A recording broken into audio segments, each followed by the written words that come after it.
This is Michael Imhotep, founder of the African History Network and host of the African History Network show. It is Sunday, June 23rd, 2024, and we are live.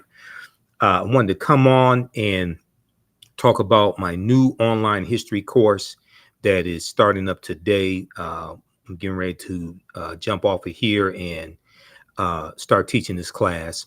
It's called Black Resistance Movements from the Haitian Revolution, U.S. Civil War, Civil Rights Movement, and Black Power Movement, 1800 to 1968. So this is an exciting 10-week online course that I'm teaching. I wanted to come on and give you all a brief overview of the class. Okay, so this class focuses in on history from 1800 to 1968 till about 1971, with the start of the war on drugs, declared June 17th, 1971 by Richard Nixon. Okay, and this class focuses on what leads up to the Civil War taking place. What are some of the laws and policies put in place that lead us to where we are right now? We deal with the Jim Crow era, the Reconstruction era, in the aftermath of the insurrection that we saw on January 6, 2021 at the U.S. Capitol. Many leading historians drew parallels between the violence that we saw January 6, 2021 and the Reconstruction era, which is from 1865 to 1877. Okay, the Reconstruction era, right after slavery ended. The period of political revolution directly following the American Civil War, this was the Reconstruction era, and is going to be partly because of political violence that brings about an end to the Reconstruction era. And we also know that we have the Compromise of 1877 as well, where Rutherford B. Hayes is declared president, the Republican, and he agrees to the Democrats' demands to remove the Union troops out of the South. Okay, now this 10-week online history course will analyze U.S. history primarily from the African-American perspective, beginning in the period 1800 to 1865. But one of the things that we're going to highlight in this class is Black resistance and how we fought back to white supremacy and racism. Okay, this course looks at different ways African Americans fought back against racism between 1800 to 1968. Your understanding of politics is directly related to your understanding of history. Your understanding of politics is directly related to your understanding of history. We'll analyze U.S. history primarily from the African American perspective, beginning with the Haitian Revolution, which is 1791 to 1804, and the Louisiana Purchase of 1803, because the Louisiana Purchase of 1803 and the Haitian Revolution, those two events are related. And we know that the Louisiana Purchase is going to double the size of the U.S. at the time. And the U.S. is going to get 828,000 square miles of land from France. And one of the reasons why France sold this land is because France and Napoleon and were getting their behinds kicked by the Haitians in their colony of Saint Dominique that those Africans are going to call Haiti. Okay, and then we call it Haiti. And Haiti is the Arawak word for that island nation of Haiti. Okay, this is where that comes from, Haiti. And we talked about this in my class that I taught yesterday, Ancient Kemet, the Moors, and the Ma'afa, Understanding the Transatlantic Slave Trade, where they didn't teach you in school. That Haiti is an indigenous Arawak word, which means mountainous land. So we're going to deal with this history, and then you could trace that history of the island of Hispaniola, or what Christopher Columbus called La Isla Española, the Spanish island, and the word is anglicized to Hispaniola. And the island of Hispaniola is where you have the Dominican Republic and the Spanish colony of Santo Domingo, which the French take over that Spanish colony of Santo Domingo in 1697 and call it Saint Dominique, and that's where Haiti is today. Okay, so when we look at this history, even though we're looking at history from 1800 to 1968, we can trace this history back to the Moors going into the Iberian Peninsula, today known as Spain and Portugal, in 711 AD, and what happens after that. Because we know it's August 3rd, 1492, that Columbus set sail on the Nina, the Pinta, and the Santa Maria, and he's financed by Spain and King Ferdinand and Queen Isabella. We know on August 2nd, 1492, Spain expels the Sephardim, the Sephardic Jews, and we know on January 2nd, 1492, during the Spanish-Grenadian Wars, the Moors lose control of their last stronghold in Spain, which was Grenada. Okay, so we see a chronology of all of this history. And then we see the Louisiana Purchase, which doubles the territory of the United States. The U.S. is going to carve out about 15 states out of that land they get from France. And France did not legally own that land. This is stolen land they got from Native Americans as well as African people who were already here as well.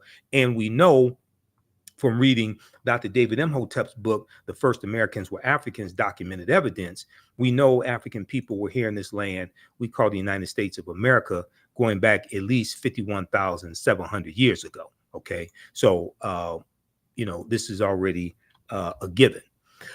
Okay, so what we're going to see here in this class is a chronology of this history and what leads to the U.S. Civil War taking place.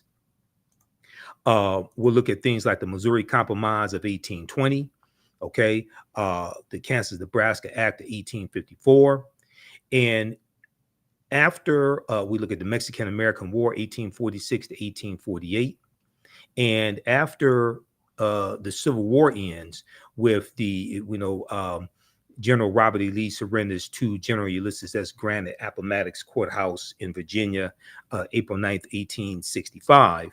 And then you have June 19th, 1865, Juneteenth. But as we will look at in this class, we know that the Emancipation Proclamation did not free the slaves. Okay, the Emancipation Proclamation did not free the slaves. We know that the border states of Maryland, Missouri, Kentucky, and Delaware, they were all exempt from General Order Number 3.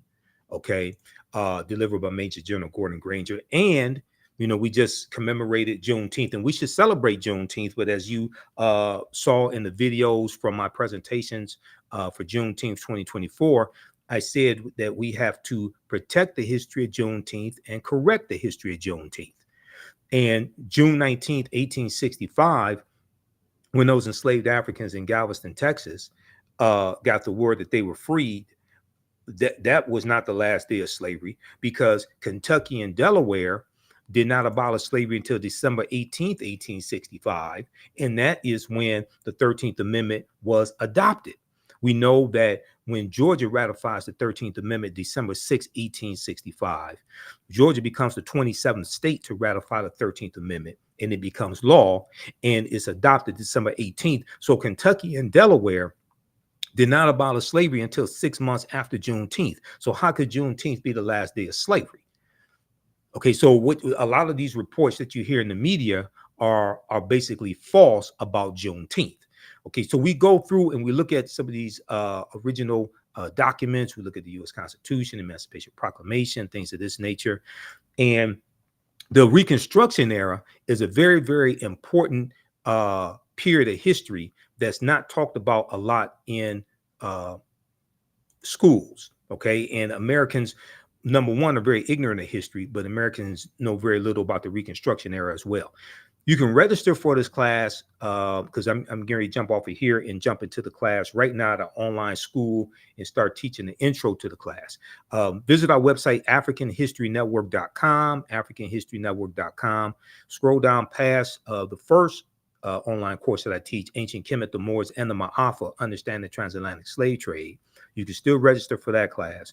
But this new one right here, Black Resistance Movements, this really ties into the political climate what we see going on in America right now, the backlash against diversity, equity, and inclusion, the resistance against any type of reparative justice or reparations, the attack on voting rights as well, the January 6, 2021 insurrection, which was political violence.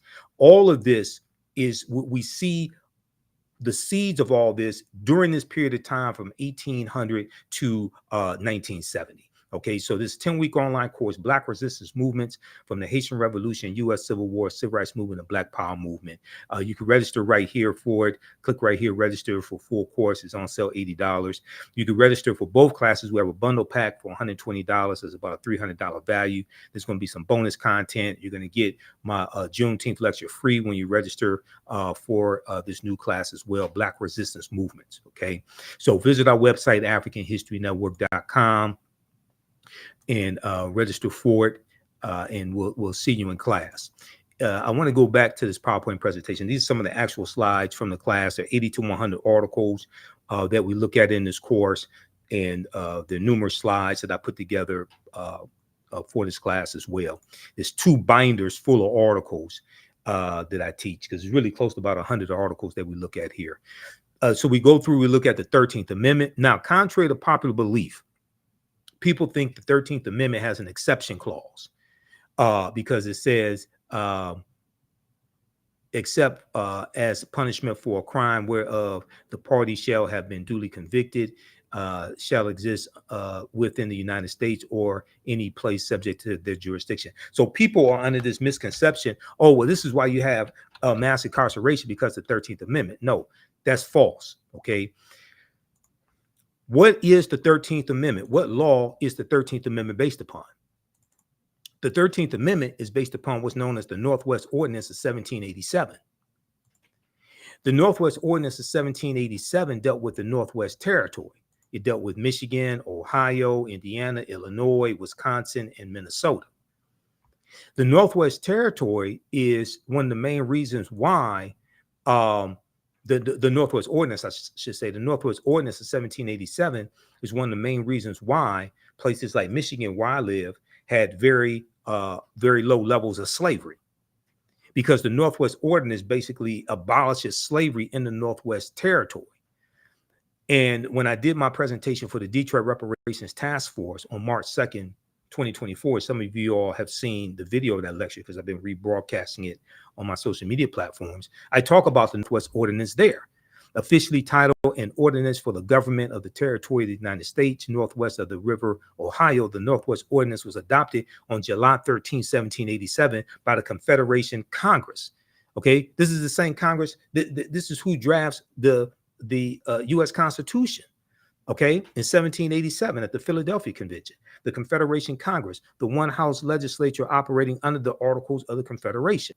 So the Northwest Ordinance chartered a government for the Northwest Territory, provided a method for admitting new states to the Union from the territory, and listed a Bill of Rights guaranteed in the territory. And one of the things that it did was basically forbade slavery. A Bill of Rights protecting religious freedom, the right to a writ of habeas corpus, that means having your day in court before, being convicted, the benefit of a trial by jury, and other individual rights. In addition, the accordance encouraged education and forbade slavery. So this is why, like in 1832, Michigan had in 1830, the U.S. Census showed Michigan only had 32 slaves. In 1773, we know Detroit had 73 slaves. Okay, but after that, in 1787, you're going to see a drastic decline in the number of slaves that the Michigan Territory has, and then Michigan becomes a state in the Union in 1837, and it gets admitted to the Union as a free state. So this is why I said that the people that, even though slavery did exist in Michigan, there was very low levels of it. And also, many of the numbers that you see talking about the number of slaves in Michigan, that also included Native American slaves. And at one point, Native American slaves outnumbered African slaves 3-1. So this is why when we talk about reparative justice, we have to specifically understand the history of the city or state that we're talking about. We can't just run around talking about slavery, slavery, slavery. You owe us $17 trillion. That's not going to work. Yeah, I mean, go watch my presentation. I got deep into this. Okay, so so we go through and take you throughout history. We look at the Reconstruction era, right? The Reconstruction era is not talked about a lot in schools. And there was a excellent article from time.com, Time magazine, that I use in the class. And it deals with how schools are not teaching about the Reconstruction era. And the Reconstruction era is extremely important to understand because it helps us better to contextualize what is taking place right now. What is taking place right now? The attack on critical race theory, okay? The banning of books that are taking place, especially books dealing with the history of slavery and the civil rights movement, things of this nature. And then you have the initiative to reshape the federal bench, the federal courts, and the U.S. Supreme Court into an ultra-conservative court as well. So we see all this continuation, all these political fights, things like this coming from the Reconstruction era and going into the Jim Crow era. A new report finds that 45 states are failing to teach students about the period that shaped race relations after the Civil War. Now, this is an excellent article from January 12, 2022 by Olivia B. Waxman for Time magazine. And this was basically a year and 6 days after the January 6, 2021 insurrection.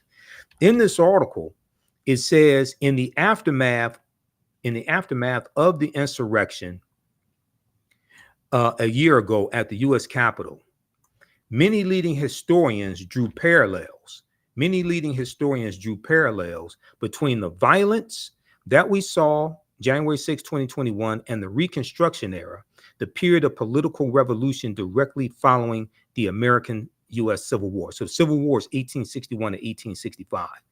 Quote, now, Eric Foner is one of the top historians when it comes to the Reconstruction era, okay?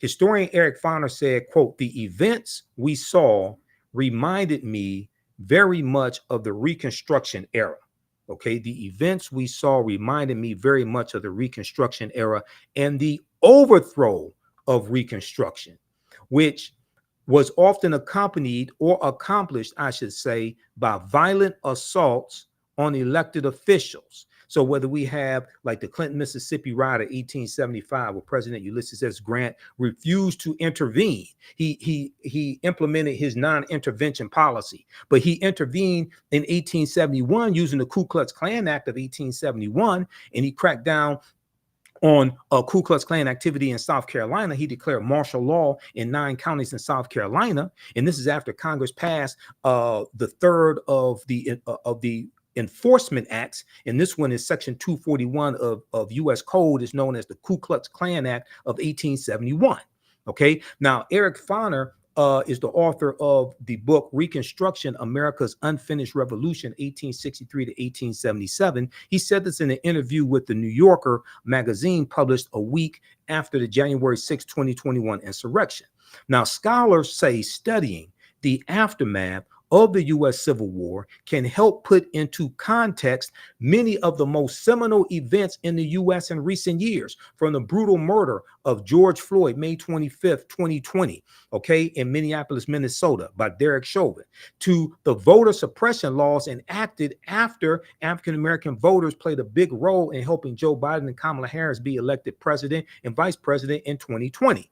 But despite the timeliness of the era in today's climate, many students in American schools will not get a full education on Reconstruction until they get to college.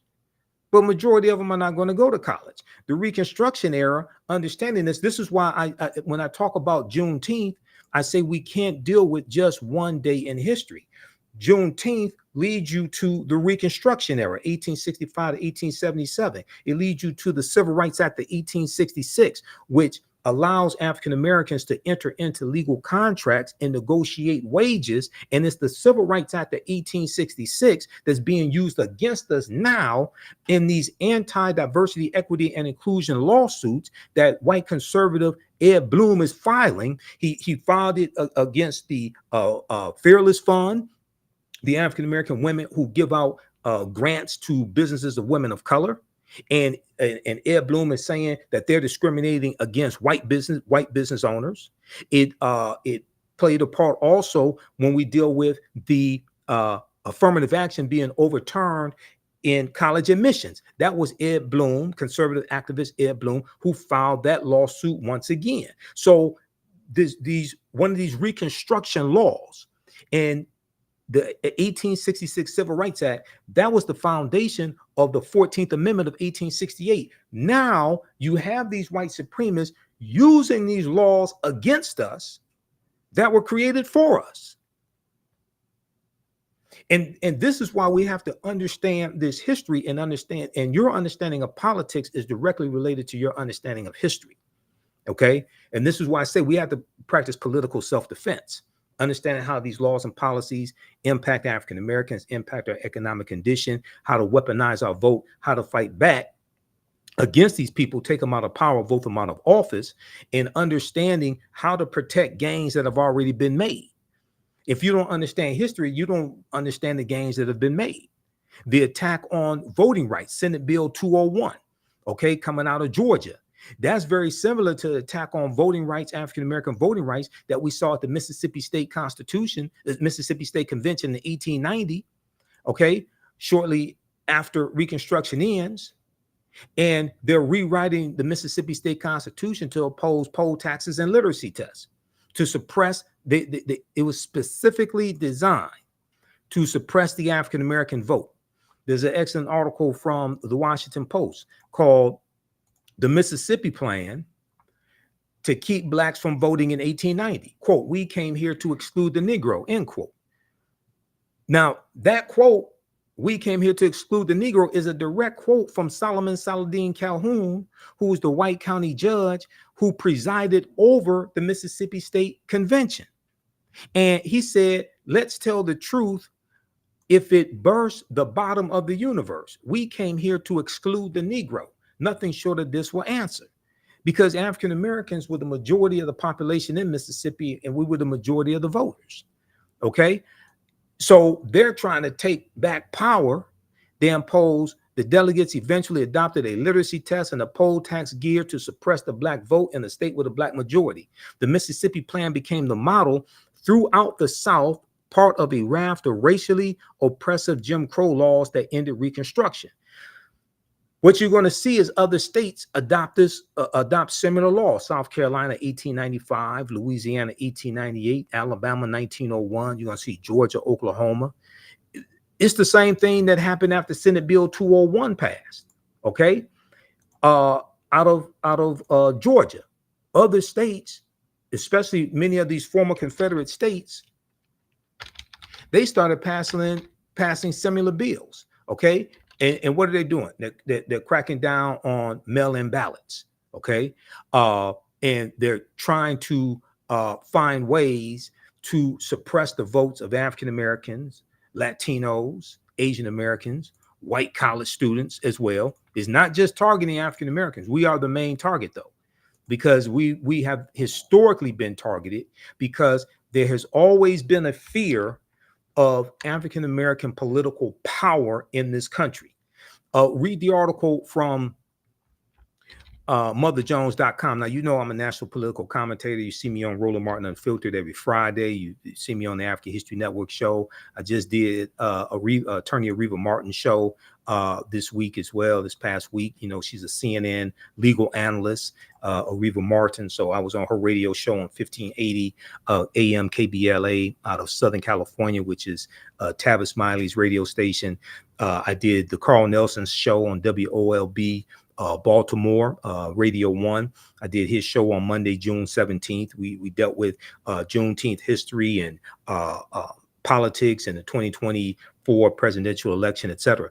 Look at this article right here, May 13th, 2021. Leaked video, Dark Money Group brags about writing GOP voter suppression bill across the country. Quote, we did it quickly and we did it quietly, end quote, said the executive director of Heritage Action. Now, this is an excellent article that I use in my classes. This is written by Ari Berman and Nick Sergey. Ari Berman used to write for thenation.com, and during the 2016 presidential election, Ari Berman wrote a series of articles dealing with the voter suppression that was taking place during the 2016 presidential campaign. And he has one article that deals with how there are 868 fewer polling places to vote at in the 2016 campaign. That's a direct result of Shelby County versus Holder, U.S. Supreme Court case of 2013, which gutted Section 5 of the 1965 Voting Rights Act. Well, the reason why you needed the 1965 Voting Rights Act is because of what happened in Mississippi in 1890 at the Mississippi State Convention, and what happened in Florida in 1889 when Florida was the first state to have poll taxes, and what happened in South Carolina and Georgia and Alabama when they rewrote their state constitutions. This is why you needed the 1965 Voting Rights Act. And you've had white supremacists who've been trying to weaken the 1965 Voting Rights Act or revoke it altogether, basically since it was implemented. So quickly here, when we look at this piece from Mother Jones, okay, how many of you all know this? Senate Bill 201 was crafted by Heritage Action for America. Here's what happened. In a private meeting last month with big money donors, the head of a top conservative group boasted, I want everybody to see this. We're going to zoom in on this. The head of a top conservative group boasted that her outfit had crafted the new voter suppression law in Georgia and was doing the same with similar bills for Republican state legislators across the country. They did it with Senate Bill 201 in Georgia, and they did it with other similar bills in Republican state legislators across the country. Quote, in some cases, we actually draft them for them, end quote, she said, or we have a sentinel on our behalf, give them the model legislation so it has that grassroots from the bottom up type of vibe, end quote. The Georgia law had, quote, 8 key provisions that Heritage recommended. Jessica Anderson, the executive director of Heritage Action for America, a sister organization to the Heritage Foundation, told the foundation's donors at an April 22nd gathering in Tucson, Arizona, in a recording obtained by the watchdog group documented and shared with Mother Jones. Those included policies severely restricting mail ballot drop boxes, preventing election officials from sending absentee ballot request forms to voters, making it easier for partisan workers to monitor the polls, preventing the collection of mail ballots, and restricting the ability of counties to accept donations from nonprofit groups seeking to aid in election administration. Okay, now this law was signed into law by Georgia Governor Brian Kemp, and when he signed it, he was in a room with all white men. And he's sitting down at the desk, and above him is a painting of a slave plantation. Go research this when they did this, okay? But check this out. It gets deeper. Do you know who the Heritage Foundation is? The Heritage Foundation is an ultra right-wing conservative think tank, and they're the ones who engineered Project 2025. The Heritage Foundation. Have you heard about Project 2025? All of this stuff, all the history and politics is connected. This is what we deal with in this class. This is why I had to create this class, because the first course that I teach, Ancient Kemet, the Moors, and the Ma'afa, Understanding the Transatlantic Slave Trade. So we deal with history going back thousands of years and deal with what leads up to the transatlantic slave trade. And we deal with the transatlantic slave trade like globally, and then deal with it here in the US. And, you know, we leave off like in the early 1800s. But I realized That crucial period of time from 1800 to 1970 or so, we really have to focus in to understand what happened during that period of time, because that puts us on a direct trajectory to where we are today, especially the collapse of Reconstruction and then going into the Jim Crow era. We look at the Lily White movement in 1928, which was the effort of Republicans to push African Americans out of the Republican Party, going back to 1928, when Republicans appealed to Southern segregationist Democrats in 5 former Confederate states to get them to vote for Herbert Hoover, who was the 1928 Republican candidate for president, and Herbert Hoover won. We know Herbert Hoover mishandled the Great Depression and loses to Franklin Roosevelt in the 1932 presidential election. Okay, so we get to see a chronology of all this history. But Project 2025, and you know, I talked about it when I was on Carl Nelson's show. We talked about it on. We've been talking about it on Roland Martin Unfiltered as well. But if you take a look at this, this is a 900 plus plan dealing with ultra right-wing policies that conservatives want to get put in place. And you have about 100 of these right-wing organizations that are signed on to Project 2025. I'm pulling up here an article. Okay, now there's numerous articles on this. Here's one from USA Today. If you haven't heard about Project 2025, you got to go research this. What is Project 2025? The Presidential Transition Project Explained. Now, this is from June 10th, 2024 from USA Today.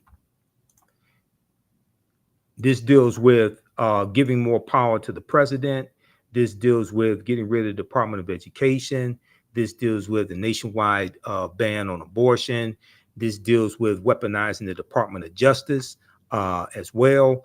I mean, this stuff is deep. This deals with politicizing federal employees and getting rid of thousands of federal employees and implementing a loyalty pledge as well to be a federal employee. What is Project 2025? The Presidential Transition Project Explained. This is from the USA Today. The detailed plan to dismantle and reconstruct the government laid out by conservative groups known as the 2025 Presidential Transition Project has critics up in arms over its apocalyptic and authoritarian nature. The Heritage Foundation, a conservative think tank in Washington, D.C., led an effort to create the more than 900-page Mandate for Leadership published in April 2023. So this is the type of planning these people are doing. Reimagining the executive branch, and presented a plan to overhaul several government agencies, including the FBI, for the country's next conservative president to follow. Now, the Heritage Foundation did something similar in 1980 with their Mandate for Leadership. And and that was a book in 1980 that contained 2,000 policies they wanted the Reagan administration to adopt. The Reagan administration adopted 60% of those policies in the first administration of Ronald Reagan.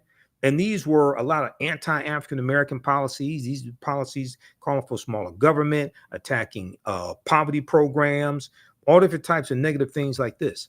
According to the project's website, the playbook provides a governing agenda and a lineup of people ready to implement it to, quote, rescue the country from the grip of the radical left. Rescue the country from the grip of the radical left. It includes a domestic and foreign policy agenda, a list of personnel, training, and a 180-day playbook. Read the rest of this here, dealing with Project 2025. Okay, there are numerous articles on this, and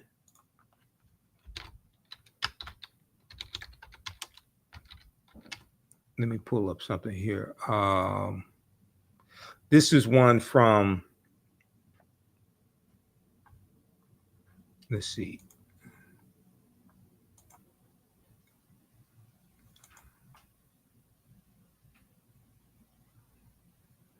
This is one from hold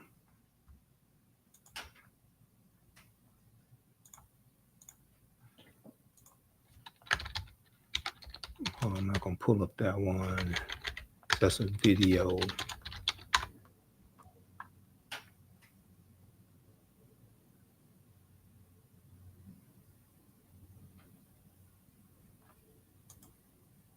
This is one from Newsweek.com. Now, this is the ex-Republican National Committee chair.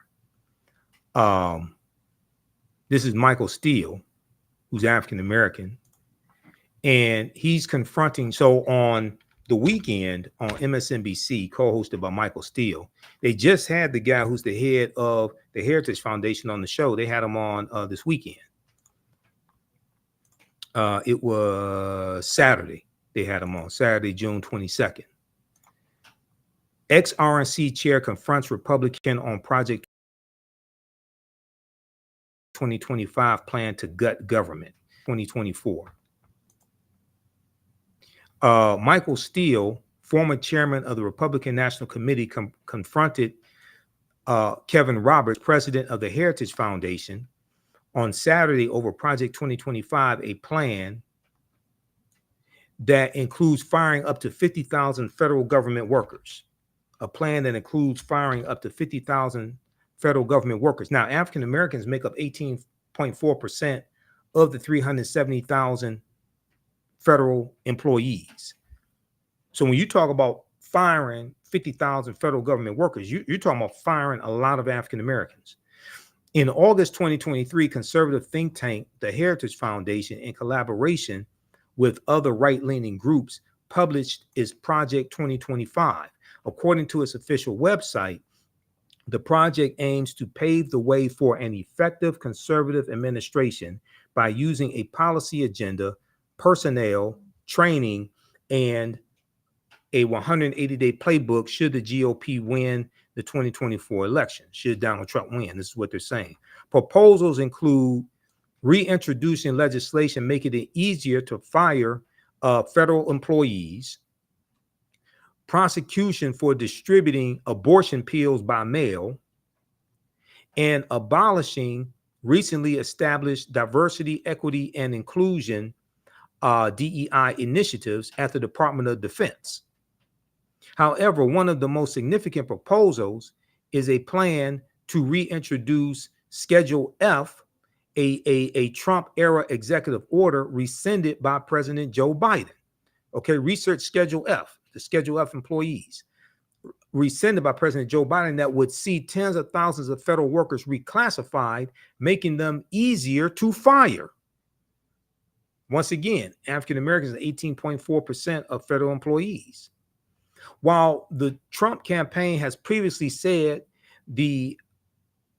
outside groups do not speak for the former president, Project 2025's 1,000-page proposal was drafted with input from a long list of former Trump administration officials who are poised to fill top ranks of a potential new administration, according to the Associated Press. Newsweek has reached out to Trump's campaign via email for comment. Now, during Saturday's MSNBC's The Weekend, former RNC chair Michael Steele, who is African American and the co-host of the program, he discussed the specific proposal of replacing federal workers, asking Kevin Roberts, a Republican and the head of the Heritage Foundation, about who will be replacing them. Quote, talk to us about what that looks like if Heritage is calling for removing 50,000 federal employees. Who are you replacing them with, and where do they come from? I suspect a lot of those people you are talking about have been in the federal service for a long time and served not just Republican administrations, but also Democratic administrations, Michael Steele said. Kevin Roberts mentioned political contributions as he claimed federal workers contribute to the Democratic Party. See, what they want to do is they want to go through and weed out federal employees, and they only want federal employees who will be loyal to Donald Trump. And that's not how federal employees work. Federal employees are not loyal to a president. They are employees that serve the country. They stay there for 20, 30, 40 years. They serve many presidents. They're not there to serve a president. I mean, what I mean is they serve under many presidents. They're not there to serve a president. They're there to serve the country, but they work under many presidential administrations. They're not there to be loyal to one person. That's not how this works. Quote, they have, and 95% of them who give political contributions give them to the Democratic Party. Kevin Roberts said, the head of the Heritage Foundation, they can donate to whoever they want to. You can be a federal employee and make political donations. You have a right to do that. However, Michael Steele interjected and asked, quote, so you're going to fire someone because they wrote a check to a Democratic candidate? Kevin Roberts continued by doubling down on the efforts to replace civil servants, calling them unelected bureaucrats. Quote, now we're going to fire someone. He said, no, quote, no, we're going to fire someone, and the number needs to be more than 50,000 people, considering there are more than 2 million federal employees because of over the last century, the radical left has seen the administration state as the fourth branch of government. They're unelected bureaucrats, but ultimately we have to devolve power from the imperial city of Washington back to the people. You listen to this guy sounds crazy as hell. Go to msnbc.com, go to the weekend, watch the interview that they did, that the TV, not the pop artist, the weekend, not him, the political show on MSNBC, the weekend. Okay, with Michael Steele and Simone and Menendez. Okay, go watch that. They interviewed Kevin Roberts Saturday, June 22nd, 2024. This dude sounds like a Trump bobblehead, full of conspiracy theories. And he's the head of the Heritage Foundation. This is the organization that created Project 2025. Not only that, the 226 federal judges that Donald Trump got confirmed, and the 3 Supreme Court judges, those judges came from lists submitted to him from the Heritage Foundation and the Federalist Society. Go research that.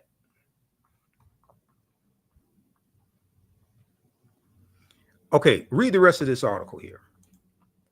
This is how deep this is. Your understanding of politics is directly related to your understanding of history, because they both intersect. And when we study history from 1800 through 1970, and we're going to end in 1971 with Richard Nixon declaring his war on drugs after he ran for president in 1968 and won in 1968, and he won on the platform of law and order, which basically means lock up black people, protect white people. And he ran on a backlash to the civil rights movement, the Black Power movement, the rebellions taking place across the country, attacking the anti-poverty programs, that the Great Society programs from President Johnson. He attacked a lot of those programs as well. Okay. So so how do you all like this type of information? Give us a thumbs up, give us a heart, give us a like. This is a very, very timely class, and this helps you to better understand what's taking place in the country right now, dealing with politics, news events, people reclaiming the Confederacy. We just did a story on Roland Martin Unfiltered where 2 schools in Virginia just voted to rename the schools after Confederate heroes because they changed the names of the schools in 2020 when you had a racial reckoning taking place in this country because of the killing of George Floyd. Now you see a recalibration. Now you see people trying to go back to the way it was because they want to hold on to white supremacy. You have a lot of people that want to hold on to the Confederacy. We're going to deal with the Confederacy in the class, but nations don't name schools and don't have monuments honoring traitors to that nation. The Confederacy, these were traitors who committed treason based upon Article 3, Section 3 of the U.S. Constitution. The U.S. Constitution defines treason. And they committed treason based upon Article 3, Section 3 of the U.S. Constitution. Now, a minute ago, I talked about the Ku Klux Klan Act of 1871. Okay, it was actually passed in 1871, right? How many people know that Traitor-in-Chief Donald Trump is being criminally prosecuted right now by special counsel Jack Smith using Section 241 of the U.S. Criminal Code, and Section 241 is the Ku Klux Klan Act of 1871. It's actually 1871, not 1870. How many people know this? Read this article here, okay? And once again, this is an example of how we see history and politics coming together, and how historical events shape policy and laws, and then laws shape historical events. This all happened during the Reconstruction Era, 1865 to 1877. Read this article from the Washington Post. Trump is charged under civil rights law used to prosecute KKK violence. Trump is charged under civil rights law used to prosecute KKK violence. The provision was originally adopted in 1870 and was intended to protect the newly codified rights of Black citizens after the Civil War.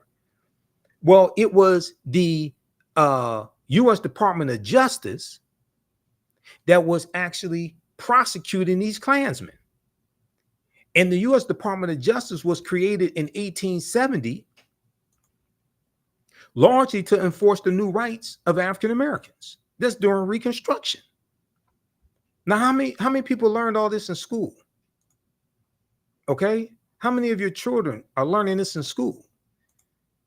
So then, when you see, this is why if you see me on Roland Martin Unfiltered and on the African History Network show, I tell you the work that Kristen Clark is doing in the Civil Rights Division of the Department of Justice, the work that Merrick Garland is doing, because the prosecution, the investigation, number one, and the prosecution of the January 6, 2021 domestic terrorists, that is the largest investigation the U.S. Department of Justice has ever done since they were created in 1870. And one of the main reasons why those domestic terrorists attacked the U.S. Capitol is because 16.9 million African Americans voted for Joe Biden and Kamala Harris. And then the day before that attack, January 5th, 2021, you had the special election in Georgia, once again, Georgia, and Senator Raphael Warnock won his election. Okay, the African-American senator, he won his election. And John Ossoff, the Jewish candidate, Democrat, he won his election, which gave Democrats a slim majority in the Senate. So there was a lot of racial animus that was driving this hatred that we saw explode in Reconstruction-like era violence, and them assaulting over 140 police officers, Yet Donald Trump says he loves police officers and he backs the blue. But he sat there for 187 minutes in the White House watching it on television and did absolutely nothing. He backed the blue until the coup. That's what happened. He backed the blue until the coup. All right, so visit our website. How do you all like this type of information? Who still needs to register for this online history course? I'm about to get out of here and jump into the class and start teaching this class. Visit our website, AfricanHistoryNetwork.com, AfricanHistoryNetwork.com. Scroll down. We have my new Juneteenth lecture there. It's a 3-hour lecture. If you register for this class, you're going to get the Juneteenth lecture in digital download format. Okay. But you can order it in DVD or digital download format. You can register for the first class I teach, Ancient Kemet, the Moors, and the Ma'afa. Understand the transatlantic slave trade, what they didn't teach you in school. Now, we do the sessions live. All the sessions are archived and recorded. You can go back and watch these anytime. So even after the course is over with, you can still go back and watch the class. Okay. A year from now, 2 years from now, you'll still have full access and you can watch the class. This content is PG-13, so you can use this with your children. Okay, so it's not overly graphic. I don't do a lot of cursing or anything like that. And it's very visual. So there's articles that we reference, books that we reference. I show you usually the book references on the screen, so you don't have to buy any of the books if you don't want to. But register here. We're going to do a class introduction right now. I teach this at my online school, so you can register for this course. Click right here, register for full course at AfricanHistoryNetwork.com. We just posted the link here in the thread of the broadcast. You can also support the African History Network, $ the AHN show through Cash App and through PayPal, paypal.me/the AHN show. It helps us keep doing the research, stay on the air, keep broadcasting, pay some of the bills. This is our official Cash App account, $ the AHN show, SHOW. When you go to it, it'll say Michael. There's some like 5 or 6 fake African History Network Cash App accounts out there that I have identified, like these right here. Oh, and you can click on a Cash App link right here. Here's our QR code. Okay. And then here's our link for PayPal as well. This helps us keep doing the research, stay on the air, keep broadcasting, pay some of the bills, finance our Sunday night show, the African History Network show. I usually do that Sundays, 9 p.m. to 11 p.m. Eastern Standard Time on our social media platforms as well. All right, we have to get out of here. Hopefully you learned a lot today.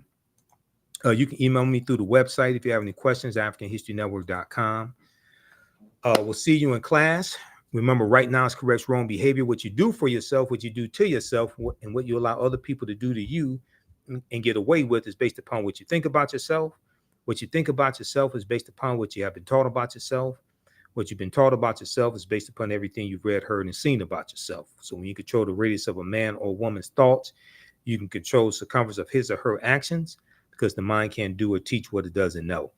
And your understanding of politics is directly related to your understanding of history. Okay, so we'll see you in class. Listen to the African History Network show. And Wakanda, right now is correct wrong behavior. It's not over till we win. Wakanda forever. We'll talk to you next time.